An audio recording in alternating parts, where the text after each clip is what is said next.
back to Kylie's Corner. So in this video I am reading Six of Crows by Leigh Bardugo. I have just finished the Grisha trilogy last week, and so I started reading Six of Crows this week. And yeah, I read in a lot of different places. Things are finally opening back up, so I got to read in a lot of cafes, and we went camping, and so I was reading at the lake, which was really nice.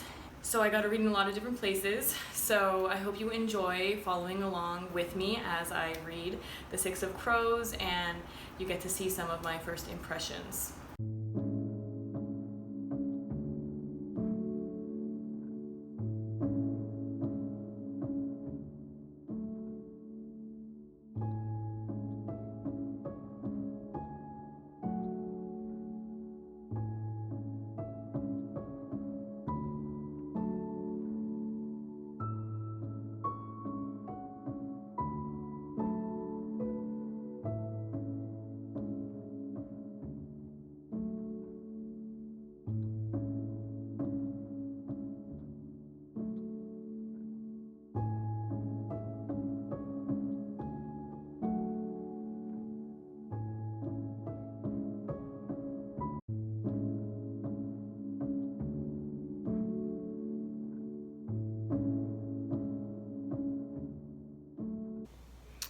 Hi everyone. So I didn't get to reading on Monday, which was yesterday, so today is Tuesday, and I am reading a little bit more of Six of Crows. And I realize I haven't given an update yet on my thoughts so far, so I thought I would do that now. This book is so much better so far than any book in the Shadow and Bone trilogy. So I'm loving that. On page 129 right now, and I'm on part 2, and so part 1 was phenomenal. I am just so excited to see where the story goes. I actually haven't been wanting to pick it up when I only have small amounts of time to read, because it's one of those books that you just want to know what's going to happen and you want to keep reading it forever. So I've actually it's part of the reason why I didn't read yesterday. It wasn't necessarily because I didn't have time, it was because I didn't have large chunks of time to read it. And I have a little bit of time right now to do that, to read it in a larger chunk of time. So I'm excited. Those books that you can't put down, and I don't know, I'm just really excited. I like Kaz, he's my favorite character so far. But I like all the characters though, which is weird because in Shadow and Bone I remember saying that part of my problem with it was that I didn't really like any of the characters, and so it was kind of hard for me to be invested in the story. But this is just kind of the opposite is happening, where I think all of them are fascinating. I have a soft spot for almost all of them, and I'm just excited to get to know more about them, and because like I said, I'm not that far into the book yet, but Kaz is my favorite right now. He kind of gives me like Nikolai vibes, and I love Nikolai, so yeah, I will update you when I have read more, but these are just my thoughts so far.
Okay, so I am on page 414 now of Six of Crows, and I realized that I think I've only updated you guys once about what I've been reading and what I think, and that's because things just keep happening, and I've been reading this book in pretty large chunks, and I don't know, there's not much for me to comment on because I want to know how it ends before I really say anything, so I haven't formed my thoughts yet fully, but I'm loving it.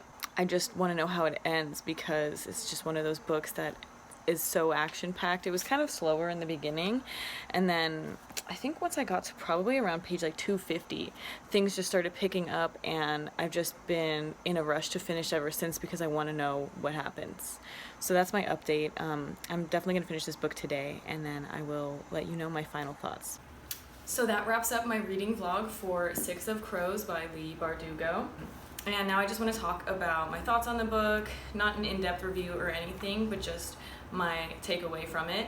And I gave this book 5 out of 5 stars. I love this book so much. It was so much better than any book in the trilogy, and I think I mentioned this before. I had a couple of friends tell me that I would like the Six of Crows duology a lot better than the trilogy because I told them I wasn't enjoying it, and they told me to just have hope, and they really encouraged me to stick with the author and read Six of Crows, and they were 100% right. I'm so glad that I stuck with this and read Six of Crows. So I think there were a lot of things that I liked, and then there were some things that I didn't. So I'll start, as always, with what I liked, and as I said, there's a lot. Number one, I really enjoyed her multiple perspective writing. I think that that's what she is most talented at. The Grisha trilogy was not written in multiple points of view, and I think that's part of the reason why I didn't like it. Leigh Bardugo really writes multiple characters and multiple perspectives well. So that being said, the second thing I really liked about this was the characters. I really enjoyed almost all of them. In the beginning, Matthias was not someone that I really liked, but he grew on me too by the end, and so that's all of them that I enjoyed reading, all 6 of them. I love a character-driven story, so this was right up my alley because the focus was on the characters, building up their backstories and building up their connections with one another, and it was so good. I just loved the multiple perspective of this book. The third thing that I liked about this book was that there was romance in it, but it was very subtle. I don't like when the plot is overtaken by romance, unless of course I'm reading a romance novel. So, and I find in YA that happens a lot, where all these things are going on and then the author is trying to force or write in this romance between our 2 main characters, and I'm just not a fan. So in this book, that didn't happen, and there was still a little romance, which is always spicy, so it was good, but it just was done so well. It's very subtle, it doesn't overtake the plot at all. It keeps you interested though, and you like want to know more about the romances that are going on. There's more than one, but it's not being shoved down your throat. So that was fantastic. I am currently reading Crooked Kingdom, which is the book that comes after this, and the romances are a little bit more developed in this, and it's done so well. So yeah, that was the third thing. So another thing that I really enjoyed about, and this is going along with why I enjoyed the characters, is the banter between the characters was done so well. They managed to keep the situations they were in like funny and light with their conversations, and I really enjoyed that. This book was very funny. I found myself laughing out loud for a lot of those scenes, and I enjoyed that it kept the otherwise very serious situations that these characters found themselves in kind of light and less anxiety inducing, because I get really stressed when characters are in peril, and this whole novel these characters are just getting into trouble. So it was nice to kind of have that balanced out by the banter and these characters kind of talking back and forth and making jokes with one another, and I just love to see it. And then the fifth thing that I really enjoyed about this story was just the plot. It's a magical heist basically, and there is an author interview at the end, and Leigh Bardugo talks about how she was inspired by Ocean's 11 to write this book, and she was like, all she could think of after she watched Ocean's 11 was, I need to write a book about a magical heist. And I'm so glad she did, because I've seen Ocean's 11 and it's really entertaining. And also if you watch Brooklyn Nine-Nine, every season they have a Halloween heist, and those are always some of my favorite episodes from Brooklyn Nine-Nine, because I just love a good heist. So the fact that I got a heist plot, but it was in a YA magical world setting, was just again, 5 out of 5 stars for me. It just really worked for me. I loved it. So, that being said, there was one thing that kind of irked me about this story, and again, I can see the necessity of it, so it's not a complete bust. It was something that kind of, I felt interrupted the flow of the story, was that our characters would get into danger, and then our character would have a flashback, and we would get a little bit of their backstory about, how they ended up working in the barrel and all of this. And again, it's necessary because I love a character-driven story, and I want to know more about these characters because I'm very attached to all of them. But it was kind of disruptive the way it was done sometimes, because again, they'd be in the middle of peril, and then all of a sudden we get this flashback, and we're now reading 5 to 10 pages of this character's backstory or something that happened to them in their past.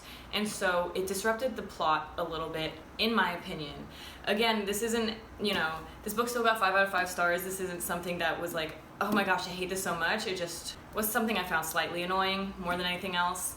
And that being said, I think that it would be adapted to a movie really well, because I think those flashbacks in those action scenes in a movie would not feel as disruptive as, oh wait, I'm reading 10 pages now of a backstory.